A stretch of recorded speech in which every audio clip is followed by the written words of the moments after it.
Kisah Keteladanan Imam Abu Hanifah, dibuat oleh Deon Arfashad, 12 IPA 3. Siapa itu Imam Abu Hanifah? Beliau rahimahullah bernama Abu bin Sabit bin Sawat Ta'ataini Al-Kufi, lahir pada tahun 80 jam di Kufah pada masa pemerintahan Abdul Malik bin Marwan, dan wafat pada tahun 150 jam dalam usia 70 tahun, dengan meninggalkan seorang putra bernama Hamad. Terkait sebab kematiannya, Imam Syahabi mengatakan dalam kitabnya Al-Ibar bahwa beliau meninggal diracun. Diriwayatkan bahwa Al-Mansur memberi minuman racun kepada beliau, lalu beliau wafat. Semoga Allah merahmati beliau dengan rahmat yang luas. Amin.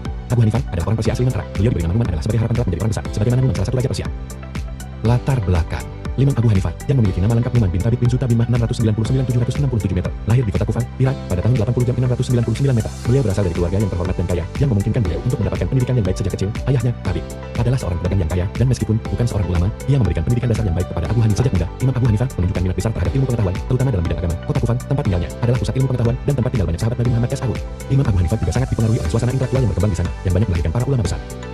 Kisah menuju keilmuan. Perjalanan Imam Abu Hanifah untuk menjadi seorang ulama besar dimulai dengan penuntutan ilmu sejak usia muda. Beliau awalnya belajar di bawah bimbingan gurunya yang terkenal, seperti Hamad bin Abi Sulaiman, yang merupakan guru utama beliau dalam fikih. Beliau mempelajari ilmu fikih, hadis, dan berbagai cabang ilmu agama lainnya. Abu Hanifah terkenal dengan kecerdasannya dan ketekunannya dalam menuntut ilmu, yang membuat beliau dihormati oleh banyak ulama pada masanya. Imam Abu Hanifah bukan hanya dikenal karena pemahaman teoritisnya, tetapi juga karena pengalamannya dalam memecahkan berbagai masalah fikih yang muncul dalam kehidupan sehari-hari. Selain mempelajari fikih, beliau juga mempelajari hadis, ilmu kalam, dan berbagai disiplin ilmu lainnya untuk memperdalam wawasan keagamaannya. Selain itu, Imam Abu Hanifah memiliki metode yang unik dalam belajar dan mengajar. Beliau selalu berusaha menghubungkan antara teori dan praktik, serta memberikan penekanan pada akal sehat dan ijtihad penalaran dalam memecahkan masalah-masalah hukum. Kontribusi fikih. Imam Abu Hanifah memberikan kontribusi besar dalam dunia fikih Islam. Beliau mendirikan mazhab Hanafi, yang hingga saat ini menjadi salah satu mazhab fikih yang diikuti oleh banyak umat Islam di seluruh dunia, terutama di wilayah Asia Tengah, Turki, dan subkontinen India. Salah satu ciri khas mazhab Hanafi adalah penekanan pada ijtihad dan kias analogi. Imam Abu Hanifah sangat terkenal karena menggunakan akal sehat dan logika dalam memberikan fatwa. Selain itu, beliau juga mengutamakan istihsan, keutamaan hukum berdasarkan kebijaksanaan, dan menganggap bahwa keadaan dan konteks sangat penting dalam menetapkan hukum. Hal ini membuat mazhab Hanafi sangat fleksibel dan relevan dengan berbagai perubahan zaman.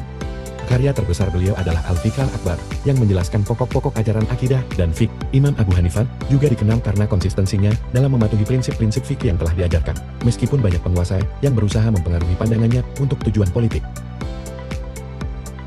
Kisah inspiratif.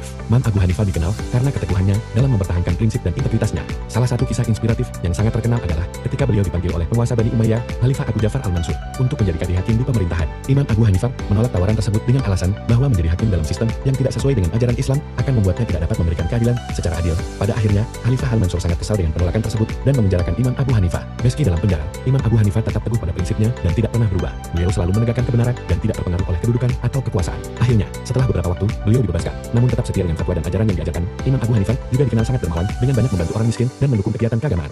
Beliau menggunakan sebagian besar kekayaannya untuk menyebarkan ilmu dan membantu umat Islam yang membutuhkan. Kesimpulan, Imam Abu Hanifah adalah contoh teladan dalam dunia ilmu dan agama. Dengan prinsip yang kuat, beliau menunjukkan bagaimana seorang ulama harus tetap teguh pada kebenaran dan tidak terpengaruh oleh kekuasaan atau kedudukan duniawi. Kontribusinya terhadap fikih Islam, terutama dalam pendirian mazhab Hanafi, menunjukkan kedalaman ilmunya dan kemampuannya untuk berijtihad dalam menghadapi persoalan-persoalan hukum yang kompleks. Keteladanan beliau dalam menjaga integritas dan keteguhan dalam menegakkan kebenaran sangat menginspirasi umat Islam untuk selalu berpegang pada prinsip-prinsip keilmuan dan moralitas yang tinggi. Thank you.